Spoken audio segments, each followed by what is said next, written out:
जैन धर्म एक जीवन जीने की कला है। जो इस कला को सीख लेता है वह अपने जीवन को बहुत सुखमय कर लेता है। जैन धर्म के अंदर 24 तीर्थंकर और जिसमें पहले तीर्थंकर आदिनाथ भगवान हुए इस काल के, और उसके बाद अंतिम तीर्थंकर महावीर भगवान हुए। जैन मुनि तो राजनीति से दूर रहते हैं, क्योंकि राजनीति करना होती तो साधु क्यों बनते हैं। भाई भारतीय जनता पार्टी हो, कांग्रेस हो, आम आदमी पार्टी हो, जैन धर्म व्यक्तित्व की परीक्षा करने का जरूर मार्ग बताता है।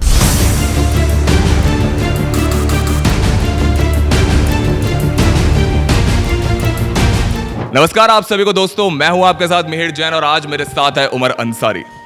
दोस्तों आज हमारे जो गेस्ट है जिनका आज हम इंटरव्यू करने आए हैं वो किसी किस्म के परिचय, किसी किस्म के इंट्रोडक्शन के मोहताज नहीं। उनसे ना केवल दिल्ली का जैन समाज बल्कि भारत के ऐसे बहुत से मुख्तलिफ पंथ हैं, ऐसे बहुत से समाज के लोग हैं, ऐसे बहुत से धर्मों के लोग हैं जो उनसे वाकिफ हैं। जैन धर्म शुरू से ही अनादिकाल से भारत के अंदर, पूरी दुनिया के अंदर विद्यमान है और आज ऐसी एक शख्सियत से हम लोग यहाँ मिलने आए हैं। सरहद पार के जो हमारे सब्सक्राइबर्स हैं उन्होंने भी हमसे सवाल किया था कि वास्तविकता में जैन धर्म क्या है, जैन पंथ क्या है, जैन मुनि कौन होते हैं।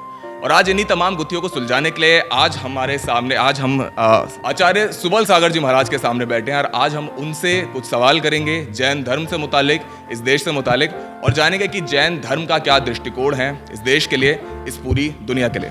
महाराज जी, सबसे पहले तो आपका बहुत बहुत स्वागत है हमारे चैनल कथा पर। कैसे हैं महाराज जी? हम लोग तो अच्छी रहते हैं। महाराज जी, मैं आपको जय जिनेंद्र कहूँ या मैं आपको नमोस्तु कहूँ? जिस शासन में श्रावक जो है आपस में जय जिनेंद्र करते हैं, जो उनके पूज्य होते हैं उनके लिए नमोस्तु शब्द का प्रयोग किया जाता है। नमोस्तु शब्द का अर्थ सामान्य से नमः प्लस अस्तु यानी नमस्कार हुई है, यानी नमस्कार नमन करते हुए है, क्योंकि जिनको नमन करते हैं नमन से हमें उनका ज्ञान प्राप्त होता है। इसलिए यहाँ नमोस्तु शब्द का प्रयोग ही जैन शासन में बतलाया है।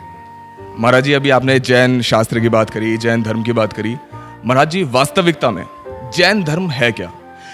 उन लोगों के उससे आप बताएं कि जो लोग वास्तविकता में जैन धर्म के बारे में उन्हें जानकारी नहीं है, जैन धर्म के बारे में उस लेवल पर उन्हें नॉलेज नहीं है, तो वास्तविकता में जैन धर्म का मतलब क्या है? जैन धर्म एक जीवन जीने की कला है। जो इस कला को सीख लेता है वह अपने जीवन को बहुत सुखमय कर लेता है। जैन धर्म के अंदर 24 तीर्थंकर होते हैं और जिसमें पहले तीर्थंकर आदिनाथ भगवान हुए इस काल के, और उसके बाद अंतिम तीर्थंकर महावीर भगवान हुए। ऐसी अनंत 24 होती चुकी हैं, चूँकि जैन धर्म अनादिकाल से है, इसका कभी अंत नहीं होता, क्योंकि जैन कभी सिद्धांत का अंत नहीं होता। जैन धर्म एक सिद्धांत है, उसको आने वाले तीर्थंकर उस सिद्धांत को लोगों को बताते रहते हैं और ये आगे बढ़ता रहता है। अब जैन धर्म क्या सिद्धांत है? तो पहला सिद्धांत दिया अहिंसा का सिद्धांत, यानी किसी जीव को कष्ट नहीं देना, किसी जीव को मारना नहीं, दुख नहीं पहुंचाना, पीड़ा नहीं पहुंचाना। अगर ये सिद्धांत सब लोग मान लें तो दुनिया कितनी सुखमय हो जाए। दूसरा सिद्धांत दिया सत्य का, यानी सत्य बोलना। आज अगर लोग झूठ बोलना छोड़ दें और सत्य पर आधारित हो जाएं तो कितना अच्छा दुनिया में संदेश जाएगा, कोई किसी का बैर विरोध समाप्त हो जाएगा। तीसरा सिद्धांत दिया अचोरी का, चोरी नहीं करना। आज चोरी नहीं करेंगे, चोरी से दूर रहेंगे, कोई किसी की चोरी नहीं करेगा, ताले नहीं लगाने पड़ेंगे। जब चोरी कोई नहीं करता ताले किसके लिए? चोरी से रक्षा हो जाएगी, तो किसी को भय सारा खत्म हो जाएगा, किसी का भय नहीं रहेगा। और सिद्धांत दिया चौथा ब्रह्मचर्य, यानी साधु तो पूर्ण ब्रह्मचारी होते हैं और गृहस्थ अपनी शक्ति के अनुसार एक पत्नी व्रत का पालन करे, यानी जो उसकी अपनी पत्नी है, अपनी धर्म पत्नी है, उसमें ही संतोष रखे, अन्य स्त्रियों पर अपनी दृष्टि न डाले। अगर ऐसा हो जाए तो बलात्कार के सारे केस खत्म हो जाएं और कितना अच्छा माहौल बन जाए। और फिर सिद्धांत दिया कि परिग्रह परमाण व्रत, यानी परिग्रह त्याग व्रत। साधु संपूर्ण परिग्रह के त्यागी होते हैं जैन धर्म में, यानी अपने शरीर पर वस्त्र भी नहीं रखते। जब वस्त्र भी नहीं रखते हैं तो अब बचा क्या? ना बैंक में खाता होता है, ना अपने पास पैसे रखते हैं, ना कोई वस्त्र रखते हैं, अब बचा क्या? जब वस्त्र भी त्याग कर दिया, यानी संपूर्ण परिग्रह का त्याग कर दिया। अब जो श्रावक होते हैं उनके लिए उपदेश दिया कि परिग्रह प्रमाण व्रत, यानी अपने पास जो धन संपत्ति उसका प्रमाण करो। 1 करोड़ रखेंगे, 2 करोड़ रखेंगे, 5 करोड़ रखेंगे या लाख रखेंगे, उससे ज़्यादा कहीं तुम कमाते हो तो जिनको आवश्यकता उनके लिए दान करो। अगर ये 5 सिद्धांत भगवान महावीर के दिए हुए या कहें जैन धर्म के जो 5 सिद्धांत हैं, अगर दुनिया उसको मान ले तो सारे विश्व के झगड़े समाप्त हो जाएं। आज जो ईरान इराक की लड़ाइयाँ चल रही हैं, तो ये क्या है? किसके पीछे? थोड़े थोड़े से अहम के पीछे। जब सत्य सामने आ जाए तो अहम अपने आप समाप्त हो जाएगा। जब अहिंसा सामने होगी तो लड़ाइयाँ अपने आप समाप्त हो जाएंगी। जब हम तुम्हारी बात को समझने को तैयार हैं, तुम हमारी बात को समझने को तैयार हो, दोनों एक दूसरी बात समझ लेंगे तो लड़ाइयाँ समाप्त हो जाती हैं। ऐसे जैन धर्म के 5 सूत्र हैं। इन 5 सूत्रों पर पूरा जैन धर्म टिका हुआ है। यानी जैन व्यक्ति तो जो होता है वह एक चींटी को भी मारना पाप समझता है। और यही नहीं, अगर कोई वृक्ष खड़ा है, वृक्ष को भी अगर कोई काटता है तो भी जैन जो होता है वह उसको पाप समझता है। कदाचित मुनिराज तो संपूर्ण प्रकार से हिंसा के त्यागी होते हैं, यानी किसी प्रकार से वृक्ष आदि को भी कष्ट नहीं पहुंचाते, यानी कभी काटते नहीं हैं ना कटवाते हैं। और श्रावक होता चूँकि घर गृहस्थी चलाना उसको, इसलिए आरंभी हिंसा यानी आरंभ सारंग उद्योग आदि उसको करना पड़ते हैं। तो ये उसका काम है, लेकिन फिर भी इसमें अपने दायरा बना कर कि ज़्यादा हिंसा ना हो, ज़्यादा पाप ना हो, ऐसा वह अपना परिश्रम करता है और अपनी आजीविका करता है और परिग्रह का प्रमाण रखता है। ज़्यादा पैसा आता है तो दान करता है। आज विश्व में सबसे ज़्यादा पैसा दान करने वाला, अगर भारत की बात करें, चूँकि जैन धर्म भारत में ही ज़्यादा है, तो भारत की बात करें तो जैन जितना ज़्यादा दान जैन कम्युनिटी देती है, जितनी संख्या में होने के बावजूद परसेंटेज से, उतना कोई दूसरा नहीं देता। आज सरकार को टैक्स भी भारत की जैन समाज पूरे भारत में 25 से 26% इनकम टैक्स भारत की जैन समाज जमा करती है। तो ये सब बातें क्यों? क्योंकि जैन दूसरे टैक्स चोरी करते होंगे, नहीं कह सकते हम, लेकिन जैन टैक्स चोरी से भी बचता है। क्या करना है? 2 ये जनता के काम आएगा, लोगों के काम आएगा। तो ये जैन धर्म के सिद्धांत हैं और जैन धर्म के सिद्धांत आज दुनिया को सामने रखना चाहिए और इन सिद्धांतों को पालन करना चाहिए। आपने महाराज जी अभी जैन सिद्धांतों की बात करी और अभी थोड़ी सी बात हुई थी मुनियों के बारे में, साधुओं के बारे में, और एक बार तो तरुण सागर महाराज ने भी कहा था कि दिगंबर मुनि जिसके सिर पे छाता नहीं, जिसका बैंक में खाता नहीं, दीन दुनिया से नाता नहीं, अंग्रेजी का ज्ञाता नहीं, बड़े मशहूर उन्होंने जुमले दिए। आपके अनुसार एक दिगंबर मुनि कौन होता है? दिगंबर मुनि का मतलब यही होता है कि वह संपूर्ण परिग्रह का त्यागी होता होगा, अपने पास कुछ भी नहीं रखता है, यहाँ तक कि एक सुई धागा भी अपने पास वह नहीं रखता है। क्यों? क्योंकि वह भी उसको संभाल के रखने की चिंता होगी। वह तो अपने ध्यान की सिद्धि के लिए और लोगों के कल्याण मार्ग का उपदेश देने के लिए साधु बना है। वह दुनिया के प्रपंचों में फंसने के लिए नहीं साधु बना है।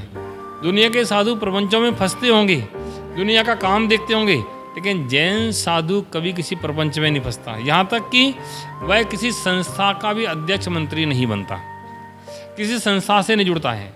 वह सारी संस्था, मंदिर, मठ आदि से दूर रहता है, अपने आत्मकल्याण करता है और लोगों को दूसरों को कल्याण मार्ग का उपदेश देता है, मार्ग बताता है कि ये कल्याण का मार्ग है, इस मार्ग पर तुम चलोगे तो तुम्हारा कल्याण हो जाएगा। सत्य, अहिंसा, परोपकार की भावना सिखाता है, सबको सिखाता है दूसरों का परोपकार करो, दूसरों के लिए कभी बुरा मत कहो, बुरा मत सोचो, सोचो, अच्छा करो। ऐसा जैन धर्म का ये सिद्धांत है और जैन मुनि इस बात को संपूर्ण रूप से पालन करते हैं। आपने महाराज जी अभी जैन मुनि की भी बात करी, बड़े अच्छे से आपने इस परिभाषा को हम सभी के सामने रखा। बहुत से कई बार अखबारों में भी ऐसे हमें लेख देखने को मिलते हैं जिसमें कई बार पता लगता है एक बच्चे ने 12th में 12वीं में बड़े अच्छे अंक हासिल करे, एक बच्चा एक बड़ी अच्छी नौकरी छोड़कर दीक्षा ले बैठा, दीक्षा उसने ले ली। बहुत से लोग बड़े बड़े परिवारों से, बड़े बड़े घरानों से आते हैं और दीक्षा ले लेते हैं, दीन दुनिया का मोह छोड़ देते हैं। आपने व्यक्तिगत तौर पर दीक्षा क्यों ली? इसका कोई व्यक्तिगत तौर नहीं होता है। संसार की अवस्था को देख करके इस जीव को जब वैराग्य आ जाता है और संसार के स्वरूप को जब समझ लेता है तो ये दीक्षा के मार्ग पर आगे आ जाता है। क्यों? कि संसार में सुखी कौन है?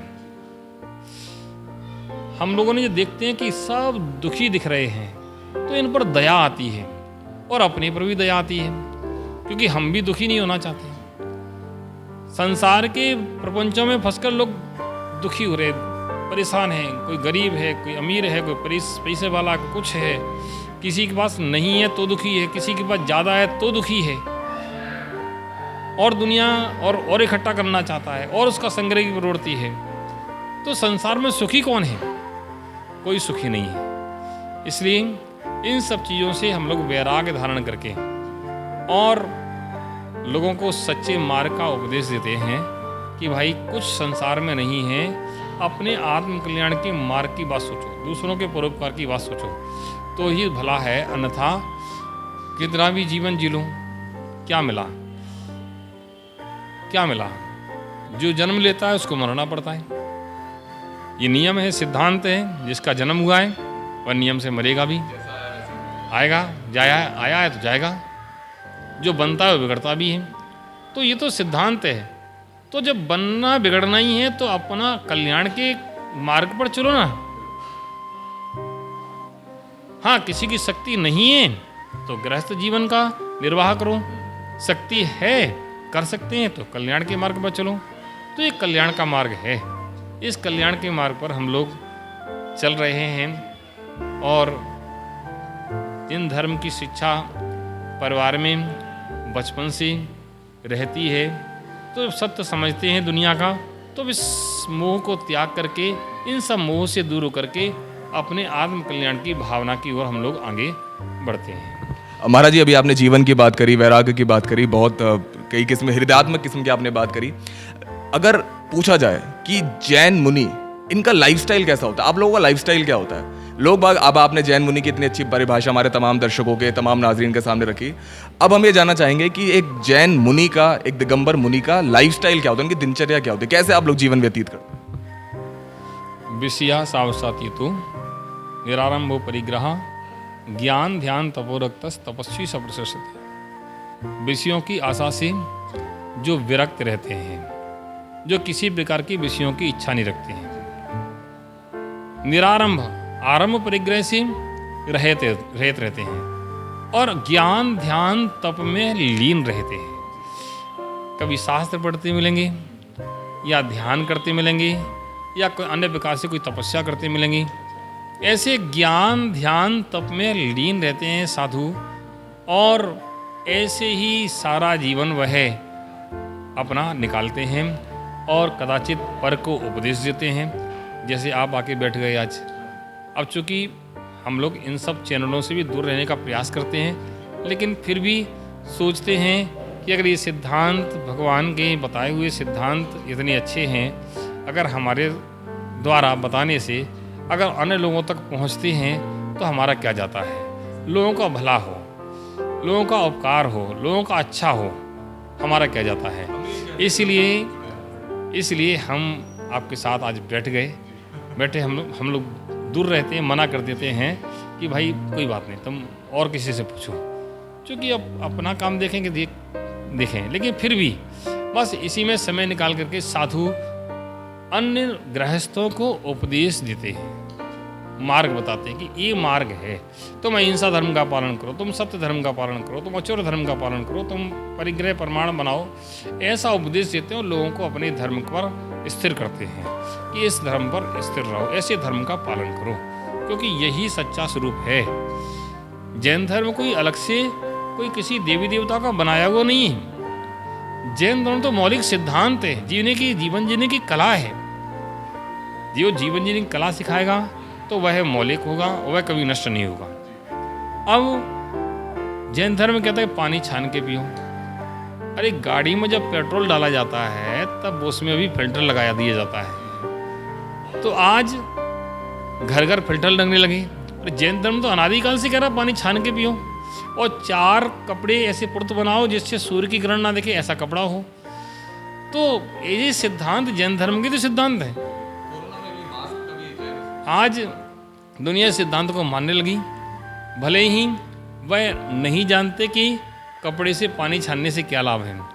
तो ठीक है, वह दूसरे तरीके से मालूम क्या बोलते हैं, फिल्टर क्या बोलते हैं उसको, आरओ वगैरह हैं, उससे कर लेते हैं, वो भी पानी छन के ही आता है, और क्या है। तो बस ये सिद्धांत है ना। अच्छा महाराज जी, आपने अभी सिद्धांत की बात करी। अच्छा, मैंने तो कई बार ये भी सुना है कि जो जैन मुनि होते हैं, दिगंबर मुनि, एक टाइम भोजन करते हैं और जीवन भर के हर किस्म के लोभ, किसी भी किस्म के माया, इन सब चीज़ों से दूर रहते हैं। तो इन सब चीज़ों पे आपका क्या कहना है? एक बार भोजन करके भी व्यक्ति जीवित रहता है, उसे बार बार खाने की आवश्यकता नहीं है। हमारे जैन साधु जो भी हैं, जो भी दिगंबर जैन साधु, वो एक ही बार आहार लेते हैं 24 घंटे में, और कभी 48 घंटे में भी लेते हैं, कभी 72 घंटे में भी लेते हैं। जिनकी साधना की शक्ति है वह 72 घंटे बाद भी आहार लेते हैं, और कोई ऐसे भी हैं जो 8-8 दिन में एक ही बार आहार लेते हैं, 15 दिन में एक ही बार आहार लेते हैं। लेकिन 24 घंटे में एक बार आहार लेने से व्यक्ति की जीवनचर्या में कोई प्रभाव नहीं पड़ता है। और जो एक बार आहार लेता है वह बार बार बीमार नहीं होता है। जो बार बार खाता है तो पेट उसका खराब रहता है और डॉक्टरों के चक्कर लगाता है। जो एक बार खाता है, शांति से चैन से खाता है, वह एक बार खा के बीमार नहीं पड़ता है। और एक बार खाता है वही भी सात्विक हो, गरिष्ठ भोजन ना हो, अपच ना हो, जिससे ऐसा भोजन साधु दिन में 24 घंटे में एक बार ही भोजन पानी जो भी लेना है एक ही बार लेता है। दोबारा उसको भोजन पानी लेने की आवश्यकता, पानी भी दोबारा नहीं लेता है। महाराज जी, अभी आपने सात्विक भोजन की बात करी, तो सात्विक भोजन से आपका क्या अभिप्राय है? सात्विक भोजन का मतलब क्या है? सात्विक भोजन का मतलब यह है कि जो शरीर पचा ले सहजता से, वह सात्विक होता है। जिसको खाने के बाद हमारी जो वृत्ति है वो कामुक ना हो, शांत रहे, क्रोध ना बढ़े, मान ना बढ़े, माया ना बढ़े, लोभ ना बढ़े, ऐसे भोजन का भी अपने जीवन में बहुत बड़ा प्रभाव पड़ता है। सात्विक भोजन से हमारी वृत्ति भी सात्विक रहती है। जो व्यक्ति अच्छा सात्विक भोजन करता है वह शांत रहता है, ज़्यादा उत्तेजित नहीं होता है। जो भोजन गरिष्ठ करता है या कहें तामसिक भोजन करता है, वह अपनी कामुक प्रवृत्ति को रोक नहीं पाता है, अपनी कसाय वृत्ति को रोक नहीं पाता है, और वह परेशान रहता है। और मांस, अंडा, शराब, इन सब चीज़ों से दूर रहना ही इस जीव के लिए भला है। क्योंकि किसी को मार करके जो भोजन तैयार किया जाता है वह भोजन सात्विक भोजन नहीं हो सकता है। जो सहजता से वनस्पतियों के द्वारा प्राप्त होता है वह सात्विक भोजन कहलाता है। उस भोजन को करना चाहिए, और जैन साधु ऐसा सात्विक भोजन करते हैं। अच्छा महाराज जी, आज के समय में हर संप्रदाय, हर समाज में देखा जाए, हर किसी का एक अपना राजनीतिक दृष्टिकोण है। जैसे मुस्लिम समुदाय की बात की जाए तो मुस्लिम समुदाय इस समय भारतीय जनता पार्टी को सपोर्ट ना कर करके आम आदमी पार्टी को सपोर्ट कर रहा है, कांग्रेस को सपोर्ट कर रहा है। हिंदू समुदाय कहीं ना कहीं भाजपा को सपोर्ट कर रहा है। तो आपके मुताबिक जैन धर्म, जैन समाज का दृष्टिकोण, राजनीतिक दृष्टिकोण जैन समाज का क्या? जैन मुनि तो राजनीति से दूर रहते हैं, क्योंकि राजनीति करना होती तो साधु क्यों बनते।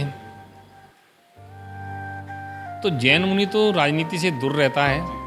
भाई भारतीय जनता पार्टी हो, कांग्रेस हो, आम आदमी पार्टी हो, या जो भी पार्टियां हैं, ठीक है। बस जैन धर्म व्यक्तित्व की परीक्षा करने का जरूर मार्ग बताता है कि आप किसी को राजा के पद पर, मंत्री के पद पर या किसी पद पर बैठा रहे हैं तो उसका व्यक्तित्व एक बार देख लें। पार्टी कोई भी महत्वशाली पार्टी नहीं है। महत्वशाली व्यक्ति अगर अच्छे होंगे, व्यक्ति अगर, कहने का तात्पर्य व्यक्ति अगर सामाजिक है, व्यक्ति क्राइम करने वाला नहीं है, तो समाज का उद्धार कर सकता है, देश का उद्धार कर सकता है। और स्वयं ही क्राइम करता होगा, स्वयं ही भ्रष्टाचारी करता होगा, स्वयं ही दूसरे गलत काम करता होगा, तो दूसरों को क्या अच्छा कराएगा। बस हम जैन समाज तो ये चाहते हैं कि कोई भी पार्टी हो, लेकिन व्यक्तित्व तो अच्छा होना चाहिए। और व्यक्तित्व तो अच्छा होता है तो समाज का विकास होता है, देश का विकास होता है, और ऐसे व्यक्तित्व को ही चुनना चाहिए। और जैन समाज कोशिश करती है कि ऐसे व्यक्तित्व को ही वह चुने। महाराज जी, जैन समाज की इतनी सारी बातें हुई, लेकिन देखा जाता है कि हर समाज, चाहे वो हिंदू समाज हो, मुस्लिम समाज हो, कोई भी समाज हो, हर समाज में कुछ ना कुछ एक कुछ ना कुछ डिविजन्स होते हैं। ऐसे ही जैन समाज में कुछ श्वेतांबर जैन होते हैं, कुछ दिगंबर जैन होते हैं। दिगंबर जैन, श्वेतांबर जैन, इनमें बुनियादी फर्क क्या है? जैसे श्वेतांबर जैन सफ़ेद वस्त्र धारण करते हैं, दिगंबर जैन दिगंबर ही होते हैं, तो इनमें बुनियादी फर्क। देखो, सिद्धांत की दृष्टि से कोई अंतर नहीं है। सिद्धांत की दृष्टि से तो भगवान महावीर के 5 सूत्र वो भी दिगंबर भी मानते हैं, श्वेतांबर भी मानते हैं, स्थानक भी मानते हैं, पूर्ति पूजक भी मानते हैं। ये 5 सिद्धांत सब मानते हैं। परोपकार का सिद्धांत सब मानते हैं। अहिंसा धर्म का सिद्धांत, सत्य अचौर, ये सारे सिद्धांत सब मानते हैं। इसमें सिद्धांतिक दृष्टि से कोई भेद नहीं है। भेद इतना है कि श्वेतांबर जो हैं वह वस्त्र धारण करते हैं और अपना एक उनकी चर्या है, उस चर्या से रहते हैं। और दिगंबर साधु निर्वस्त्र रह करके ही अपनी चर्या का पालन करते हैं। वो भी महावीर भगवान के पुजारी हैं, यानी महावीर भगवान के सिद्धांतों को मानते हैं। आदिनाथ से लेकर महावीर तक तीर्थंकर जितने हुए उनके सिद्धांत को मानते हैं। वही सिद्धांत दिगंबर, श्वेतांबर सभी आमनाओं वाले मानते हैं। इसमें कोई फर्क नहीं है। महाराज जी, बहुत अच्छा लगा आपसे बात करके। महाराज जी, हमारे तमाम नाजरीन में, तमाम दर्शकों में पाकिस्तान और बांग्लादेश के भी बड़े सारे हमारे तमाम व्यूअर्स हैं, जिनका व्यक्तिगत तौर पे वो लोग ये चाहते थे कि हम उन्हें ये बताएं जैन धर्म क्या है, जैन मुनि कौन होते हैं। आज आपने सारी गुत्थियां सुलझा दी, लेकिन एक आखिरी पैगाम हमारे तमाम दर्शकों के लिए। वास्तविकता में जो जैन नहीं है, जो जैन धर्म से काफ़ी मुतासिर हैं, जैन धर्म से बहुत प्रभावित है, लेकिन जैन नहीं है, उनके लिए एक आखिरी पैगाम, एक मैसेज जो आप देना चाहें। सिद्धांत कभी जैन और अजैन नहीं होता। भले ही एक नाम से कहा जाता है, कोई भी धर्म कहा जाता है जैन धर्म किसका, जो माने उसका है। सिद्धांत कभी जैन अजैन नहीं होता है। सिद्धांत तुम्हारे जीवन की उन्नति करने वाले हैं तो कोई भी उसको ग्रहण कर सकता है, और जो उन्नति करने वाले नहीं, अवनति करने वाले हैं, जो गोलियां चलाना सिखाते हैं, तो वे सिद्धांत तो नीचे गिराने वाले हैं। और जो कहते हैं नहीं भाई मारना नहीं किसी को, सबको समझाओ, समझो, कोई गलतियां भी करते हैं तो भी उसको समझाओ, क्योंकि हर व्यक्ति भगवान नहीं है। ये इंसान है। गलतियां इंसान से होती हैं, और समझने से, समझाने से व्यक्ति समझता भी है और गलतियों को छोड़ देता है। इसलिए जैन धर्म यही प्रेरणा देता है कि आप तो, हमें तो यही कहना चाहता हूँ सबको, तुम किसको मानते हो, कौन तुम्हारा आराध्य है, महत्वशाली ये नहीं है। महत्वशाली ये है कि ये 5 सिद्धांत तुम्हारे जीवन की उन्नति करने वाले हैं कि नहीं। अगर आपको लगे ये 5 सिद्धांत आपके जीवन की उन्नति करने वाले हैं, तो अपने जीवन में इसको अपनाने से जाता क्या है। बस यही कहना चाहते हैं कि आप सब इन 5 अहिंसा आदि के सिद्धांतों को अपनाएं और अपने जीवन को सार्थक करें, धन्य करें। बहुत शुक्रिया महाराज जी, बहुत अच्छा आपसे लगा आपसे बात करके। तो दोस्तों, ये थे हमारे साथ आचार्य सुबल सागर जी महाराज, जिनका एक बहुत ही लंबा एक अपना अनुभव रहा दिगंबर जैन मुनि के रूप में। और दोस्तों, आज के अपने इस वीडियो के लिए हम वैभव जैन जी और इसके अलग प्रदीप जैन, सनी जैन और दीपक जैन जी का तहे दिल से धन्यवाद करते हैं कि उन्होंने हमें इस इंटरव्यू के लिए सपोर्ट किया। महाराज जी का तहे दिल से शुक्रिया करते हैं, और पूरे उस्मानपुर जैन कार्यकारिणी के लिए हम तहे दिल से उनके लिए भी शुक्रिया अदा करते हैं। उमर अंसारी के साथ मिहिर जैन, कथा।